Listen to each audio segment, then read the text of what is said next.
The ES110 from Kawai is the most affordable portable keyboard that Kawai offers. Today we're looking at the ES110 and we're comparing it against the brand new for 2020 ES520. Ted, are you excited? I'm thrilled. Let's check it out.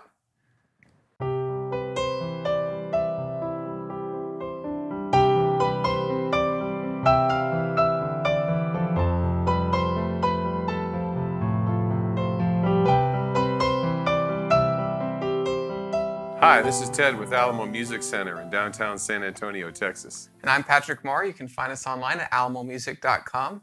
If you haven't already, please check out our other YouTube channels, our other videos. We love to bring you guys content. Please subscribe to our channels, like our videos, and leave us comments. We love to interact with you guys. Ted? Hey, we got some comparison keyboards here today. It's cool. It's cool. I love the entry line products from manufacturers that are especially some of these high caliber ones, Yamaha, Kawai. When they bring a product and say this is our initial offering, it's got a powerful statement. Hey, for an entry line, this thing has a lot of really high-tech, expensive features in it. Yeah, and the ES110 has been loved for a couple years now. It's an incredible offering at an affordable price. You're in the $699 range. You have just a lot of features right out of the bag, and you've got button controls, you got volume control, but really it's just the feel and the sound are going to be kind of an incredible offering at $699. Right. And we've sold many of these that kind of compares right to that P125 or the Roland FP series. There's a whole bunch of videos on those. We've also done some comparison of those. So the ES110 is what we wanted to use as a comparison tool today for the 520, which is a really cool, brand new for 2020 from Kawai, which has been a crazy year, 2020, but they were able to do this product release right here. We're in the fourth quarter of 2020, but we just got in some of the ES series, the new ones, the 520. And we also have a video on the 520 exclusively, but we've seen a lot of search terms, and we've heard a lot of questions about, well, how does it compare against the ES110, which people are more familiar with? And Ted, I know in the 520 video we kind of touched on this, but what were your initial thoughts on a 520? I was very impressed with the 520, and I like the 520 a lot.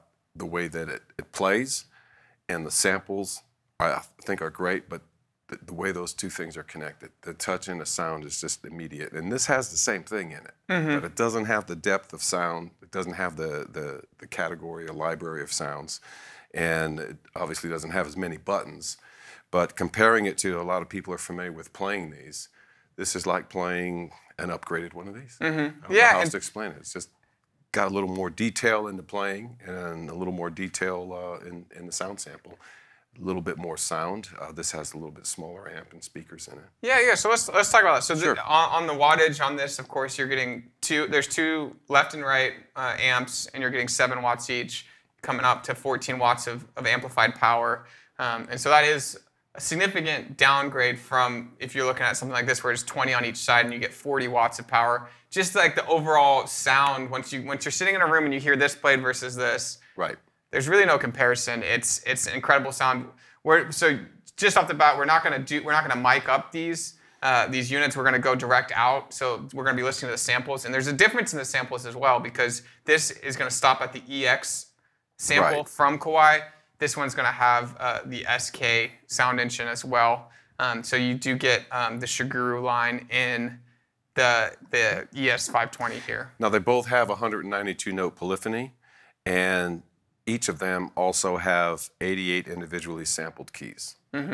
Yeah. So that's why I said there's a lot of expensive technology in it for an entry line. Yeah, and there's things that you can do on this virtual technician. They have a limited sample of the virtual technician in here, so you're able to adjust some of the sound curves and how it responds to you playing, and where you kind of become the technician behind the piano, which is really cool. I think Kawai spends a lot of time in their acoustic line emphasizing how important it is to have a good technician work on these pianos and always keep them up and really you can adjust one piano and make it sound like 10 different pianos. I think Kawai understands that, and they bring that to you here in the digital lines. I believe they're about one of the very, very few manufacturers of sampled pianos that actually does that. Allows you to go in and personalize or custom groove the sound sample. And so you get seven of those virtual technician different line items basically. And on this one it goes up to about 19 presets that you can go in and alter the sound on. Just incredible sounding. And then also display and functionality. We wanted to touch on those. You had pointed out in the 520, you felt like it was finally a keyboard that someone who's right-handed doesn't have to adjust volume, do the reach over and just like try to change your volume or change your sound. Right. On the 520, it's right there in the center, and also the volume's on your right hand. Just so when we're playing, you'll see kind of the layout of the buttons are not just all over the bass section of your hand, which can be hard to use functionally. There's also a little bit of a screen on the ES520, so you are able to see what you're selecting. You're able to go through menus a lot easier. This just has the LED lights for whatever sound you're using on it. And so a lot of the times on something like this, you have to hold the function button and change variables that way. On the ES520, you definitely get a lot more controls right there. You also get a lot easier recording technology. The rhythms are in both of these units, 100 drum beats that you can play along to. Definitely a little bit easier to access through the 520. And just overall, the actions are similar. They're part of the same family, but this is going to have the upgraded action, which gives you it gives you the let off. It gives you a different, like an upgraded key top, so that the actual like synthetic ivory is what they call it, is upgraded on the 520. And so it's called the Responsive Hammer Compact on this one, and this is the Responsive Hammer Compact 2. And so it has that let off and really kind of feels a little bit closer to an acoustic piano. Something that kind of you need to feel for yourself, but just know that Kawai spent more time, more money, more resources developing the 2, and then as you move up the line, the 3. Right, but this still is a graded weighted hammer keyboard. Yeah, so teachers often ask for that. And what's the importance of a graded hammer? Well, so it's the lower section is a little bit heavier, like it is on a grand piano. As the hammers get smaller, the keys get lighter. And for people who don't know, why is that? Why are the hammers bigger as you move in the bass section? Well, down in this section, on a real piano, you'd have about 1 string, and then you get about 2 strings here, and then you get 3 strings. So the hammers are a lot bigger and heavier over here because they're only hitting 1 string, and then as they go to 2 strings, they start gradually getting smaller all the way up until you get to the top. And the string they're a little bit thicker down here, aren't they? They're thicker down here, and of course the tension is a lot higher up there, so you don't need to hit them as hard with a huge hammer to get as much volume projection, but it is very well balanced, just like it is on a grand piano. So the importance of graded hammers, I know teachers really hit home on that. They're like, make sure you get graded hammers in your first portable keyboard if that's what you're going to be purchasing. It's because they want them to learn the scales and exercises and to reinforce the muscle memory. As the keyboard moves up, it gets a little bit, there's a little bit difference to the touch. And every piano and every keyboard's different, but the concept is that they're heavier and bigger, and then they get smaller and lighter as you go up to the top. Okay, so both of these have that graded hammer, but you do just get a couple more upgrades as you move up. Again, the let-off simulation. Also, voicing. So there's 34 voices in here. 19 in this one. 19 in this one. And then weight difference, I know that's a big question we always get. It's about 5.5 pounds. This is at 32 pounds, and this one comes in at about 26, right under 27 pounds. And so a little bit of a weight difference, not a huge one. There is a difference in the pedals you get as well. With the ES520, you get a full put-together pedal, which is nice. Whereas on the ES110, it's like a square pedal that you guys have seen on those portable keyboards that are in like the entry price point. Clicker pedal. Yeah, clicker pedal is what we call them. They're shaped like a square, and it's stuffing on them. But this does have, if you buy the upgraded pedals, it has the ability to do half pedal dampering on it as well. Same thing is on there. And lastly, we wanted to go over connectivity. This has Bluetooth MIDI, so you can use it with like a Bluetooth app on an iPad or on an iPhone, an Android. You can use it as a MIDI device, so it can recognize what key you're hitting in correspondence with the app. On this one, you get Bluetooth MIDI, but you also get Bluetooth audio. So this one can hook up to your phone, and you can actually play music through it. You can use that 40-watt power system as your speaker system, like a sound bar or something in your house or in your office, and you're able to play your favorite songs through this, play YouTube videos, and it kind of makes it a little bit more enjoyable as a full unit. So let's check it out. Let's listen to these. Let's see how they sound. Ted, you ready? I'm ready. Let's play them.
Well, Ted, you played them both. What do you think? Well, I tell you, on first notice, I mean, they both play and sound like a piano. This one here, the ES110, has a little bit of a lighter touch to it. Okay. And it seems to be a smaller, completer touch. Okay. Yeah, okay. And I guess the way I could say that is this is like playing a medium to small size upright piano. Okay. It is a lighter touch. It does feel different. This is like playing a grand piano, without a doubt. There is a heavier touch, and it does have a little bit more intricacy to it. And I don't know if that's because I was listening to the SK sample on this one and the EX on this one. But at the same time, other than those two noticeable things just from me, but then again, it's because I've spent time on them. And, those are the two big obvious things, is that there is a difference in the feel and a little bit of a tonal difference. Now, if you're going to pick it up and carry it, this one's going to be lighter and more convenient and all that kind of stuff too. But at the same time, those are the two big things that I noticed. Yeah, so there's things to love about both of them. I know to me there was a little bit of a dynamic range shift when you moved up to the more expensive one, of course.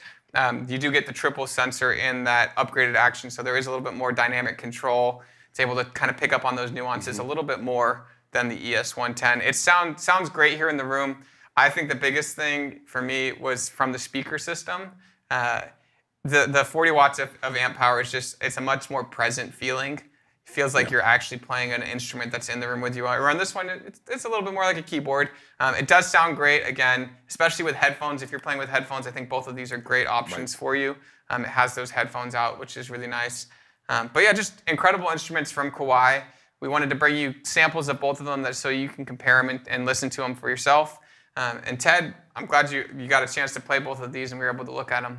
Well, thank you guys for watching. This is Ted Barsalou again. I'm Patrick Marr with Alamo Music Center in San Antonio, Texas. You can find us online at alamomusic.com where we have a chat agent available to chat with you at any time. If you haven't already, please subscribe to our channel here and also our other channels. Check out our other videos. Leave us comments on things that you want to see and let us know if we can do anything for you. Thanks for watching.